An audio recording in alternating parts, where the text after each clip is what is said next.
November is a big month when it comes to promos. There's going to be a massive event by the end of the month that will give content, plus it'll most likely bring a new market crash where even the expensive players drop slightly in price. This, of course, is the Black Friday event. Before I do get into the video, if you're looking to get some very easy coins for Black Friday, then there is no better place than Mule Factory. Head over there to get yourself some cheap and fast FIFA 22 coins, which are completely reliable. And if you use Fnatic 5 at checkout, you'll also get yourself a 5% discount. Link to this can be found in the description down below. And getting back into the video, Black Friday will be on the 26th of November this year in 2021, and the following Monday is Cyber Monday, and between these two dates EA will hold a Black Friday event, and normally there's a lot of stuff for those who want to open packs, complete SBCs and go through objectives. Now when we think about different events throughout the whole year of Ultimate Team,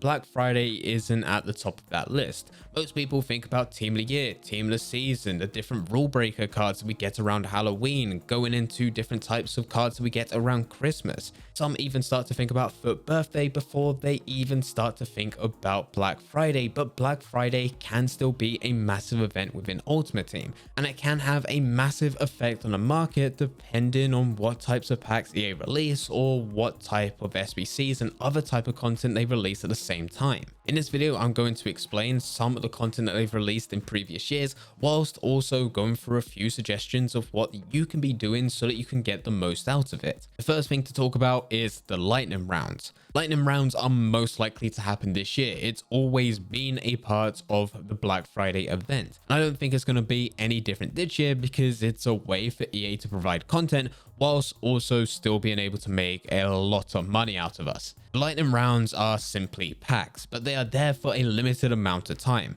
And normally EA do this in one of two ways. The first way is that they provide a pack which is connected to a time limit, and this normally could be anywhere between 5 minutes all the way up to an hour. And in that time, you need to open those packs before they expire. The second way is that they'll do community packs. This is where they'll have a set number of packs for the whole community. But as everyone is trying to open these packs all at the exact same time as they scurry to go and try and get the best players, then this number drops very quickly, where it's only available for about 5 or 10 minutes before all the packs have gone. And one thing worth mentioning about the lightning rounds, and this is also a reason why they sell out incredibly quickly, is because they do offer double the chance of a normal pack of getting an 84 or a high rated player. And this just makes the whole FIFA community go crazy, especially for those that are happy to use money to buy FIFA points and use those FIFA points to open packs, or at least those that use their coins to open packs, which I never recommend doing.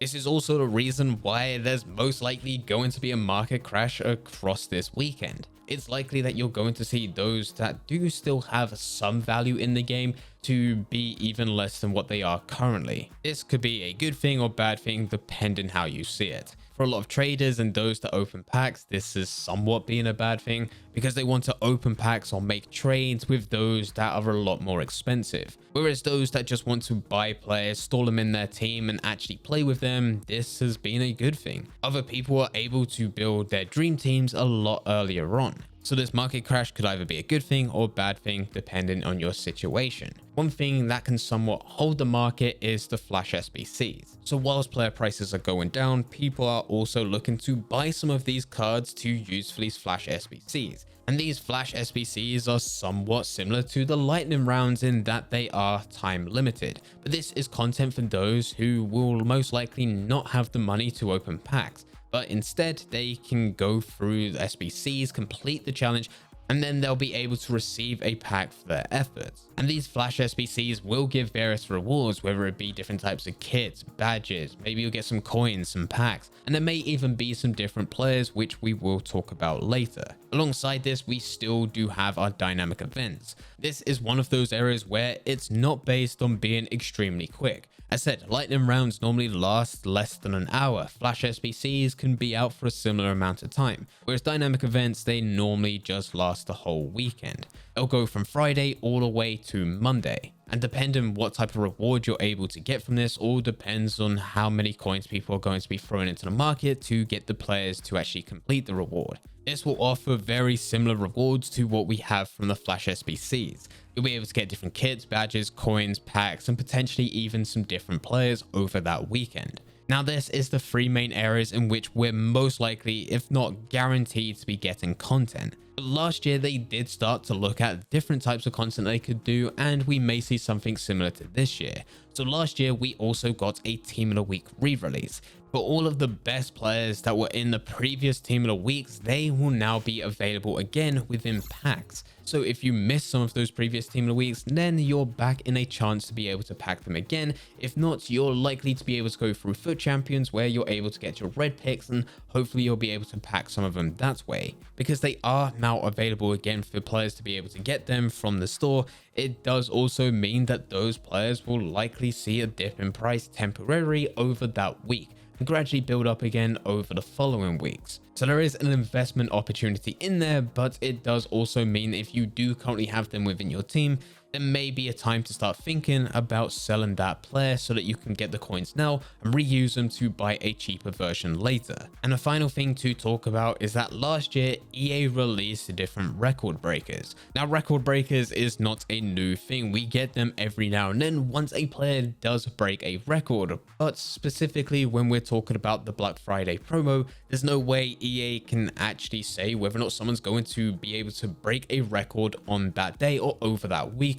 So they look back to records that were broken in previous years. Last year, they looked at the youngest player to score 10 UEFA Champions League goals. This was in 2017. The fastest to 200 Premier League wins. This was in 2019. Youngest to reach 30 Bundesliga goals. This was in 2020. Most goals in a single UEFA Europa League campaign. This was in 2011. Most assists in a single Chinese Super League season, 2018. Most passes in the Premier League during the 2019 and 2020 season. This was 2020. The Premier League's oldest ever Golden Boot winner. This was in 2020. The youngest goalkeeper to appear for the Italy national team. This was in 2016. Quickest player to 100 Premier League assists was in 2016. And finally, the most goals in a single Major League Soccer season. This was in 2019. So these records will look back in time, and in some cases they can be very specific. Very specific that they do actually just look at one specific year. But this does bring us record breakers within the game, which will be available within packs, potentially SBCs, some even in objectives. All of this is content that you have to look forward to with the Black Friday event. Now, there are only two real ways in which you can actually prepare with this. The first way is that you sell some of your players that you have within your club before this happens. As said, we're going through lightning rounds, flash SBCs, and there's also a re-release for the best Team of the Week players so far from when the game was first released up until the Black Friday event. If you have players that have been within those previous Team of the Weeks, it's likely that because they're now available again and there's a source for them, that they will go down in price. Might not be by a crazy amount, but it's likely that they're going to go down. It's also the same for quite a few rare gold players. The only reason that you would want to keep these players is that you're actually using them within your main team. You're using them, you enjoy playing with them, you've played hundreds of games with them already, and you're likely to go and use them within FUT Champions for that weekend, where potentially you're able to pack some of these players again anyway, and that's where you can actually sell them out. It doesn't actually matter whether or not you'll sell them at a loss, because you've been able to actually get an untradeable version. So the choice is entirely up to you in this area. The second way, and this is the thing that I've been doing and it links to a previous video, is that this is a perfect time to stack packs. With the SBCs and objectives, there will be a lot of them. I'm going to be going through as many of them as possible so that I can keep the pack rewards and save them for about 2 months later, where Team of the Year will be coming out. Now, this is a process that isn't for everyone. Some people like to open their packs immediately and enjoy the game. Some like building up their club so that they have fodder so that they can always go through SBCs. This is perfectly fine. You don't have to do this. I'm just explaining what I'm doing. I will go through these SBCs, I will complete the objectives, and I'll probably be at the point of where most of my club, I've used a lot of the players, so I actually have to buy the players off the market for me to complete these different challenges. But whatever pack I'm able to get, I'm just going to save it. I'm going to hold it until Team of the Year is released in January. I'm happy to miss out on a lot of the Black Friday different events, whether it be record breakers in packs or whether or not they're going to build a completely different team for that weekend. And I'm also happy to miss out on a lot of the stuff over the seasonal holidays going through Christmas, because my two favorite events throughout the whole of Ultimate Team of the Year and Team of the Season. And as Team of the Year is only 2 months away, I feel like this is a good time for me to actually save the packs and then use them for that event. But anyway guys, this is everything to do with the Black Friday event coming later this month. If you do have any questions about anything, then please feel free to leave them in the comment section down below. Anyway guys, I hope you guys did enjoy it. If you did enjoy, don't forget to leave a like and subscribe. But for now, I'm going to see ya.